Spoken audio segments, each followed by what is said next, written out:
Ragam cerita mewarnai Pilkada Serentak 2024. Tak hanya soal tarik ulur kepentingan politik, tapi juga soal fenomena caleg terpilih justru mundur dan memilih kembali bertarung di Pilkada Serentak 2024. Di Sulawesi Selatan misalnya, sebut saja ada nama Reski Mulfiati Lutfi, Munafri Arifudin, hingga Fatmawati Rusdi. Mereka sejatinya sudah melenggang maju ke Senayan, namun urung lantaran memilih bertarung di Pilkada Serentak 2024. Keputusan ini tentu jadi sebuah pertaruhan. Pasalnya caleg terpilih ini rela mundur demi mengejar jabatan di eksekutif. Jabatan eksekutif kadang dipandang jauh lebih menarik dibandingkan para anggota legislatif.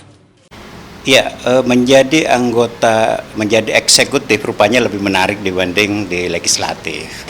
Tapi ada keuntungan yang dimiliki, yaitu mereka sudah membangun popularitas, mereka sudah memiliki elektabilitas, mereka sudah memiliki basis, sehingga mereka tinggal menggerakkan.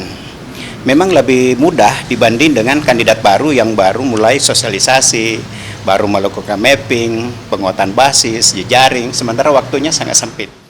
Namun memilih kembali bertarung di level berbeda, sejatinya bukan tanpa resiko. Para caleg terpilih ini bisa saja gagal alias tak lolos jadi kepala daerah. Mereka dipastikan tak mendapat apa-apa di dua momen pesta demokrasi. Tetapi ke dalam konteks pendidikan politik sesungguhnya itu tidak terlalu efektif. Karena kemarin dia menjanjikan kalau saya menjadi anggota legislatif saya akan melakukan ini. Mereka sudah mengkonsolidasi suara rakyat. Lalu kemudian suara rakyat sudah memberikan suaranya.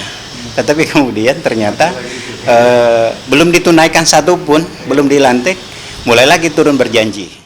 Jadi eksekutif memang punya kelebihan tersendiri, termasuk soal kebijakan yang jauh lebih luas dan menyentuh warga secara langsung. Namun bukan berarti legislatif tanpa kewenangan, karena sama-sama berasal dari suara rakyat. Tim Liputan, Kompas TV, Makassar.